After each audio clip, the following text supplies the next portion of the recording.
Hi everyone, my name is Jess Minnickbuck, and this is my ACTE 655 Module 1 Theory presentation. So about me, I am currently a 3rd grade teacher in the Allentown School District. I started teaching there after I graduated from Moravian College in December 2019. At Millersville, I am currently pursuing my Master's of Education in Assessment, Curriculum, and Teaching with a concentration in STEM education, and I am interested in STEM because growing up, I wasn't really exposed to STEM concepts, and the words technology and engineering I found quite intimidating, and so I want my students to feel prepared to take on STEM classes or a STEM-related career, and STEM activities are fun and engaging, so I want to incorporate more of those in my classroom. Outside of school, I have a puppy named Jasper. He is a 2-year-old border collie, and so he loves any and everything to do with being outside. So I spend time outside with him, going on walks or spending a day by the creek, swimming, and I love to travel, and penguins are my favorite animal, so you can see a couple pictures of those. And the Easter egg we were asked to include was our favorite cartoon character, and so I included Stitch from Lilo and Stitch.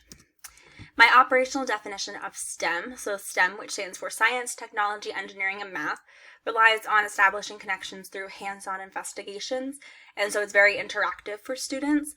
And STEM occurs inside and outside of the classroom, and so students are being prepared for jobs in that field and also with 21st century skills, which will prepare them for any job they take in the future. And I think it's important to remember that STEM in itself is not a curriculum, but rather a way of organizing and delivering instruction, and that is from the Vasquez text on page 17. And it's also nice that STEM can be adapted for any grade level, and you can incorporate concepts of coding down for a kindergarten or 1st grader and then expand it for a senior in high school. And so I think when students are exposed to those concepts early, they're going to build a good foundation of STEM, and that will carry them through the rest of elementary school, middle, and high school, and possibly into a STEM-related career. So an example of a STEM lesson in my classroom was using an Autobot robot. I actually was able to win one through a technology conference, and so I was like, I have to use it with my students, and they had so much fun. So this lesson incorporated coding and patterns, technology, and the real-world connections with this lesson were incredible. So I think my lesson hit a lot of the components in the figure 5.2 chart. As far as science, my students were asking questions about how coding works, how coding relates to the real world. They were creating their own codes to run the robot over. They were carrying out that investigation by controlling the robot and having it trace the patterns. They were explaining how coding works and why the robot was going certain ways and doing certain patterns or moves, as they called them. And they had to engage in arguments and use their evidence that they witnessed to explain that. And they were obtaining, evaluating, and communicating that information through written and verbal discussions. And then as far as engineering, they're still using those models. They're planning out and carrying out their investigations of how they're showing coding. And like I said, designing those solutions, engaging in evidence and arguments. And technology was a critical component since we were using the robot.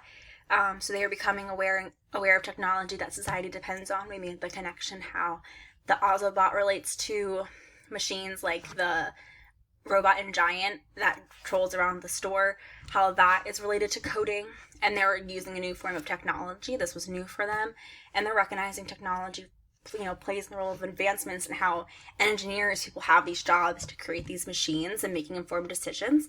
And with mathematics, they are needing to precisely use the codes and focus on patterns. And so this was just a hit in my classroom, and they greatly enjoyed this. And so the importance of STEM, when I was watching the YouTube videos provided to us, I thought STEM equals jobs. And that was a really big point that stood out to me, and that the world relies on science, technology, engineering, and mathematics, and that students, our youngest students now need to be prepared to take STEM fields jobs in the future, because that is going to be what our economy relies on and how we excel as a country. And so we need to prepare our students to be highly qualified employees, whether they are in a STEM-related field or not. And some of my goals for the course is I want to learn about incorporating interdisciplinary lessons into my classroom, taking the math and science standards that I'm required to teach, and expanding and incorporating technology and engineering. And also, as teachers always say, that we are limited on time, so how I can incorporate some more STEM activities into my classroom, and also cost-effective activities because materials and technology can add up very quickly.